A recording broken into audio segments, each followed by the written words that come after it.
Hello everyone! Today we are taking a look at the microphone Fifine K678. I think that this one is one of the best models from this brand. The delivery was very fast. The parcel was delivered by a courier after 8 days. Looks like the days when you had to wait for a Chinese parcel for several months are over. This model can be found in various online shops, but for me in Russia the best choice was ordering directly from the manufacturer in AliExpress. There they had the best price, around $70. And sometimes there are promotions and promo codes and it becomes even cheaper. In the description below the video you can find links to this model and to the Fifine T669, with which I will compare it in this review. It's also a very popular budget microphone. I made a separate video about it. The link to the review is also in the description. The K678 microphone is delivered in a stylish cardboard box. The seller packed the microphone perfectly. During delivery, only one of the corners was dented quite a bit, but that's okay. We open the box and see what's included. Here is the warranty paper, a brief instruction in English, the Fifine K678 microphone itself, as well as an adapter which allows attaching the microphone to a boom arm stand, and the wire. Unlike some of the company's other models, here it comes separately from the microphone. That's good. The design is very stylish and the microphone is made of metal. It has quite an expensive look. With such a microphone in front of the webcam, any viewer will immediately understand that you are a professional YouTuber. Well, jokes aside, it definitely has something in common with the Blue Yeti microphone, which is also a very popular model among bloggers, and these two microphones are often compared with each other. This is a cardioid microphone. That means that the sound is picked up directly in front of the microphone and muffled on the sides and back. This should help to get rid of side noise, for example such as pressing the keyboard buttons or the sound of the PC cooler. The buttons and controls immediately catch your eye. On the front there is a mute button, which turns off the microphone. This is very convenient if you are sitting at a conference on Skype and don't want to disturb anyone while you are silent. Or when you are tryharding with the boys in Fortnite and then suddenly someone comes into the room, you can quickly turn off the microphone so that your bros don't hear how your mother shouts at you because you're playing 7 hours already, and that you are already 30 and it's time for you to find a job. We also have an indicator here that glows red when the microphone is muted or green when it is working, so you don't talk for half an hour in a muted microphone by mistake.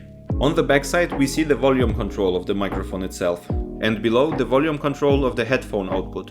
At the bottom there is the input for the mini USB cable, and next to it we have the audio jack input. Through it you can connect headphones and hear yourself while recording, as well as use it to output audio from your computer to your headphones. Personally, I don't use this function, but it may be useful to someone. Most likely singers can use this feature to hear their own voice during recording. I also think that for this function ideally we need two separate controls for the sound from the computer and for your own voice, because you can't listen to the sounds from the computer but not hear yourself at the same time. In the middle there is a hole for the stand adapter. You can use it to install the microphone on a boom arm. I know that many people prefer such a stand because it captures less noise from the table and doesn't take up space on it. To show you what it looks like, I took the stand from my T669 microphone and mounted easily. You can also attach an additional pop filter. The Fifine T669 microphone is the one I will compare today's K678 with. As for the price, the T669 is obviously in a winning situation. Not only is it cheaper, but it also comes with a whole set of accessories. The K678 on the contrary goes without all these bonus parts, but promises a better quality, and the microphone itself looks more premium. By the way, in the T669 you can see the capsule through the microphone mesh, while in the K678 it's not visible, because a layer of wind protection or something similar was added immediately behind the mesh. This explains a bit why it goes without a pop filter. Perhaps we don't need it here at all. Ideally, I should disassemble the microphone and see how it works, but I won't do that of course. Let's see how they perform during the test. All recordings go without any filters, equalizers and so on. I set the volume of both microphones in the computer to 60 and on the microphones themselves to about 75%. First a test of the K678 microphone without a pop filter, then with it. After that the same thing with the T669. Without pop filter, then with the pop filter, and then with the wind protection. Let's check the overall sound at different distances, as well as from the back of the microphone. Listen to the noises, we will check how loud the keyboard is during recording, and see what happens if you blow into the microphone. Don't worry, it won't be loud. You won't need to go and buy a new pair of ears. Let's begin. This is a test of the Fifine K678 microphone, without the pop filter. Now I'm talking about 5 cm away from the microphone. Now I'm talking about 30 cm away from the microphone. And now I'm talking about 60 cm away. Now I'm talking from the back and the sound should be muffled. Let's listen to the noises.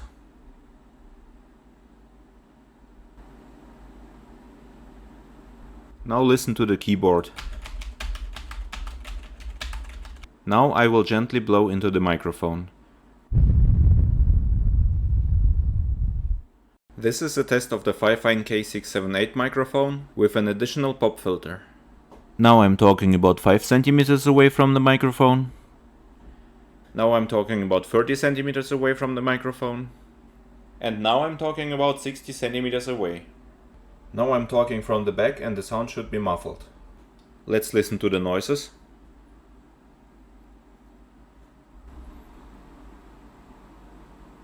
And to the keyboard. And now I will gently blow into the microphone.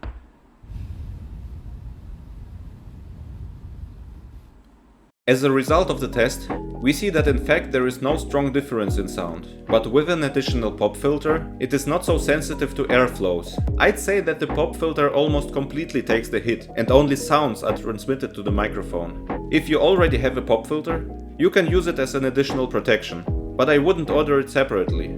The built-in wind protection is certainly not perfect, but it does a good job.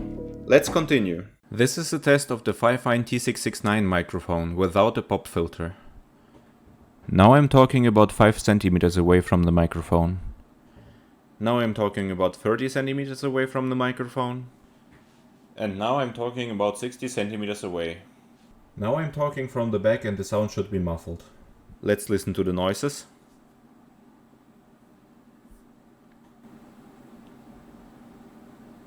Now let's listen to the keyboard. Now I will gently blow into the microphone.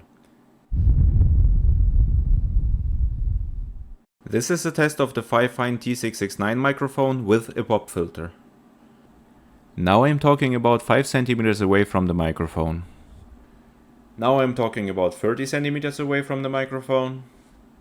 And now I'm talking about 60 cm away. Now I'm talking from the back and the sound should be muffled. Let's listen to the noises.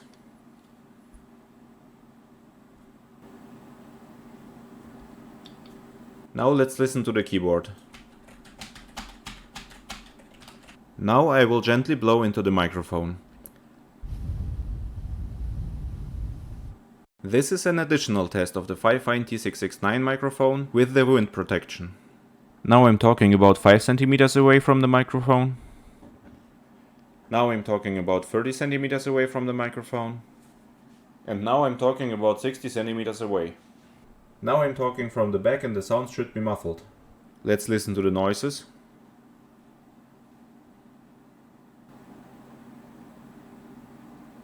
And now let's listen to the keyboard. Now I will gently blow into the microphone.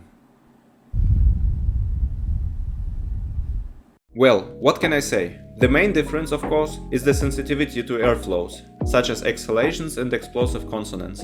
Without any protection, the T669 is very sensitive to such sounds. It solves this problem with the pop filter and wind protection. I'd like to note that during the test, the pop filter handled the airflow better than the wind protection. This was best seen when I blew into the microphone. In both microphones, the sound from the backside is muffled approximately the same. The same noise and the same keyboard is heard. And in order to hear at least some difference in the quality of the voice in the recording, you need to listen very carefully, or you need to be a professional or something like that. So we can draw the following conclusion. If you're a new YouTuber and don't want to spend a lot of money on equipment, the T669 microphone is an excellent choice. It comes with almost everything you need at first, and the recording quality is good. And if you don't need all these additional items, you can even save some more money and take the K669 model. It's practically the same, but cheaper. The links are all in the description below the video. But if you already regularly shoot videos and are looking for something more professional, then the K678 model is a great choice. This is already a more premium model with some additional features like the mute button with the indicator and the output for the headphones. Also, this microphone looks very good, which is also important if you are, for example, a streamer and the microphone is always in the frame. I hope that this review was useful to you and made it easier to choose the right model. If so, I will be happy if you press the like button and subscribe to the channel. Thank you for your attention. Goodbye.